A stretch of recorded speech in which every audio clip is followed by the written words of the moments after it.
Hey everybody, it's Andrew from the Relic Rangers. I'm going to do a wrap up for 2016, and honestly, I've been doing this for a little over a year and a half, so it's a little bit longer than a year. Um, so my first 6 months of doing this, I really wasn't finding a lot of good stuff because I just jumped right into it using a MindLab E-Track, and there is a learning curve, and it took me a while. But anyhow, let's start over here with the relics and the vintage toys. Found a lot of Matchbox cars. Obviously, you know, you the guys that are doing this and gals, these Matchbox cars ring up really high. So got a lot of Matchbox cars. As far as the Tootsie Toys, got a few here. I've got a couple that were intact and have the wheels. I love getting the old Tootsie Toy type. I got this big futuristic car. I believe this was dated from 1940s. Old hauler toy truck. So a lot of cars. I'll just kind of start down here. I love finding the old doorknobs, backs. I don't know what you call them. Take the skeleton keys. I think those are really cool. So I got like 3 of those. I got one silver spoon, a couple of them that are plated. I think this was to an old. It's silver and it's like to a trumpet or something. And then I got one almost full harmonica. I mean, the wood was all obviously going to be gone, but I think there's a full harmonica there. Quite a few reeds. Found some old pocket watches. I got 2 complete ones, a lot of parts. Some school bells and bike bells. One I found at an old school site, so I think it might have been when the school like transferred to electric bells. I got one of those. A couple knives. Square nails, junk jewelry, and jewelry cases. Got that World War I soldier, actually real close to this 1909 S wheat cent that I found. Some modern day jewelry, old relics, a lot of guns. A lot of guns this year from the guys. I got 4 or 5 guns here. I like the guns that have the star on them. You know, that Relic Ranger star. I think that's really cool. This one's got one too. But a couple old locks, bullets, 52 Washington State tax tokens. Whew. Yeah, we call those the Illuminati. They give us a real heck of a time here in Washington State. I mean, they're everywhere. 52 of those. Got some old play badges, some old buttons. Some got some gold gild still on them. Got an old buckle there. As far as the tokens, of course, you're always going to find some modern tokens. You can get those Chuck E. Cheese tokens and those Tilt tokens. Got quite a bit of those. But I've also found quite a few old ones. Got an old transit token from Seattle, Washington. Found an old token from the rail cars from the Grays Harbor area of Washington State. This is a shipbuilder's badge that a foreman wore in World War I in a shipbuilding union. Thought that was really cool, really collectible. Some dog tags, bullets. As far as Indians, I got 8 Indian head pennies. It's my 1909 wheat cent. Got some buffalo nickels. When I first started doing this, I tried cleaning a few of these buffalo nickels myself. I think I ruined them, and I stopped after that. But now the only thing I use is, I use Nicodate, to find the dates if I have to. But I've got some buffaloes there. There's some V nickels in there, and I got 1 shield nickel. It's probably one of my oldest coins. Got some Boy Scout tokens. Got that, and Boy Scout, I don't know what you call that, like a clip for their little rope ties they used to have. A lot of old saloon tokens. I love saloon tokens, especially when it's got the name of the saloon. Sometimes they'll have the city. I got some foreign coins here, some foreign tokens.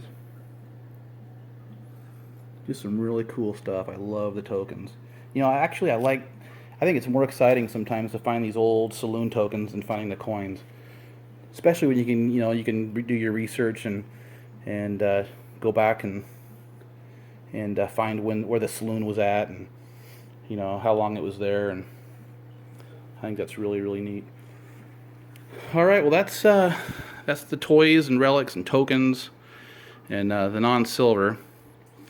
And then over here is my pile of Wheaties. I got 640 wheat cents here. They're pretty much, I just recently bought a tumbler, so I'm going to try cleaning some of these. But all my Wheaties are there except my 1909S. This is my clad. Haven't even started cleaning the clad yet. Probably won't. It's just so much here. I have no idea. Maybe, I don't know, there might be $400 there. I don't know. Honestly though, when I first started doing this, I started out with the E-track, and I was just digging high tones. So there's a lot of dimes in there, a lot of quarters. There's a lot of pennies too, but when I first started doing this, I was really going after the high tones, looking for silver, and you're gonna get a lot of dimes and quarters. Okay, on to the silver here. So I got, starting from the oldest, I got one seated dime. It's right here. Nope, it's right there. It's an 1873S seated dime. It's the only seated coin that I've found. But man, talk about excitement. I was with Dirty Harry. I was with Down and Dirty the day I found this, and I was so excited I couldn't believe my eyes. Found that in an old sidewalk strip in an old neighborhood. So that's my only seated coin. So 166 silvers here. And I like to just, when I first started doing this, I like to clean them. Unless it was a key date, I would clean my silver. I use baking soda, and I like to display them. So I'd put the silver on a black display case, and I like to hang it on the wall. I think now that I've been doing this for a while, I'll probably start putting them into, the staple cases and start filing them away. But when I first started out, I really wanted to clean them up and show them if they weren't key dates. But so they're kind of random. I mean, they're in these display cases as I found them. So they're kind of all, like I said, there's a little over a year and a half here, so they're all kind of spread out. But I got one seated dime. I got one Barber half. It's 1911. I found one Barber quarter. I found a total of 13 Barber dimes, and they're just they're kind of all through here. Like right here is a lot of Barbers. A lot of Barber dimes. So 13 Barber dimes. I got two Walker halves. Got this one, 1910. And then this one was in a fire. This one I found under where there used to be a floating saloon years ago. This was back in the teens. And the saloon caught on fire, burned down. And I found this Walker in the low tide mud, 1942. So it was obviously in the fire, it was burnt. I found 6 Standing Liberty quarters. Of the 6, I believe, I've got 3 with dates. And these 2 here, I believe, were the ones that I found in the spill. I found 2 Standing Liberty quarters and a 1918 Mercury dime in one spill. If you go back in our videos, you can find that video and take a look at it. That was a really exciting day. So I got a total of 61 Mercury dimes. I got 12 Washington silver quarters, 27 silver rosies, and 7 war nickels, silver war nickels. Those are mostly down here.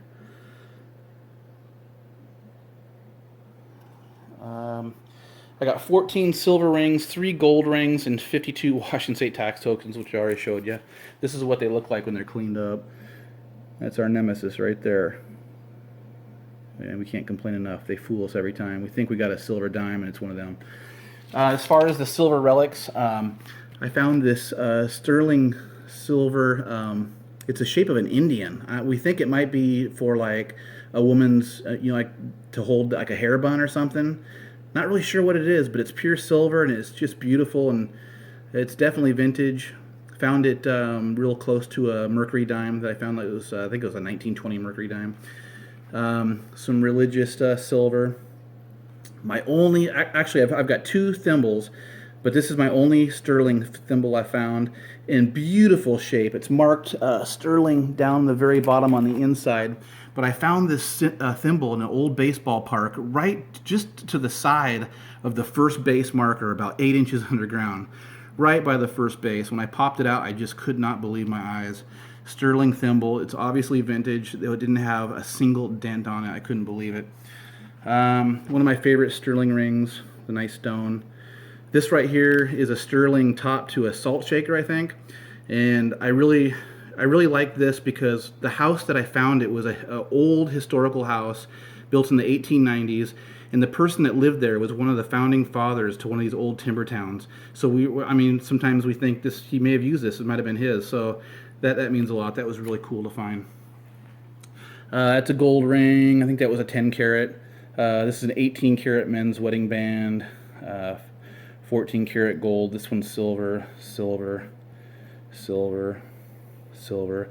Again, I'm going to probably display these differently now that I've been at it for a while, and I've actually got enough to display. I'll probably take some of this stuff out. And this is an old World War I rotary, some sort of military pin. This I found in an old historical town. These are old firemen's buttons for a fireman's uniform. Found those all together in an old sidewalk strip in an old neighborhood. Couple more rings here. It's got like a tiger eye in it. These are all sterling. Another one there. Another one here. It's got a tiger eye. That one's got some fancy, all vintage marked sterling. Some other miscellaneous pieces. And then I've got some foreign coins, some foreign silver here. But yeah, it's been a great year. It's been a lot of fun. Absolutely love the hobby. One thing we're going to do different this year, at least myself, is up until now I've been using the Minelab E-Track, and I've just recently purchased a Minelab CTX. So I've already been on a couple hunts with it and have found silver and some cool relics. So I'm really excited to use that because it's a waterproof machine, and we're based up here in the Pacific Northwest, do a lot of hunting in Washington State, and it rains all the time. Okay, 3 questions I forgot to answer. Okay, so the 3 questions that I get the most is, what's your most valuable coin, what's your oldest coin, and what's your oldest US coin? So my oldest US coin, I think, but I can't confirm, was I had one shield nickel. And when I first got it, obviously, buffalo nickels and shield nickels around here, they come out really crusty. But when we first cleaned it, we hit it with some Nicodate, and I cleaned it, and we could see what looked like 1868. But honestly, it's so crusty. But it's obviously a shield nickel. That side was the best side, the non-date side. So, but you can't really confirm it because you can't really see it that good. So the oldest one that I have that I can confirm U.S. coin is my seated dime. It's the 1873 seated dime. So it's my oldest U.S. coin. Okay, so my oldest coin altogether is a foreign coin, and it's this one right here. It's a 1868 British large cent, and I found that in a 1900 house in an old timber town near a river. And the owners of the house told us that the house was built by an old sea captain of a ship, and we figured he maybe had some foreigners or some other merchants that visited the house at the time and maybe dropped it, who knows, or he'd gotten it and dropped it. So that's my 1868. It's my oldest coin. My most valuable coin, you'd think it'd be one of the silver coins, but I think it might be this wheat cent. It's a 1909S wheat cent. And it's a key date. And it's in really good condition. So there you have it. I think that's my oldest coin, my most valuable coin, and my oldest silver coin. So this is how I display my coins, if anybody's curious. You buy these glass cover display cases on eBay. Sorry about the glare. But they got glass cases, and it's on black like velvet, so the silver really pops. What I use is I use a hot glue gun with a soft glue, and just a little dab will hold your coin or your relic, you know, in the case. And they peel right off. It doesn't hurt the metal, but it holds them really good, firmly in place. So if you do this, it's just an idea. That's how I do it. Use a hot glue gun. It doesn't hurt the metal and keeps everything tightly together. But yeah, it works out. It looks nice, but that's what I do. Alrighty. But yeah, so looking forward to 2017. Everyone stay safe out there and enjoy yourselves, and I hope you find lots of cool coins and relics and all kinds of treasure. So we'll see you real soon out in the field, and happy hunting to everybody.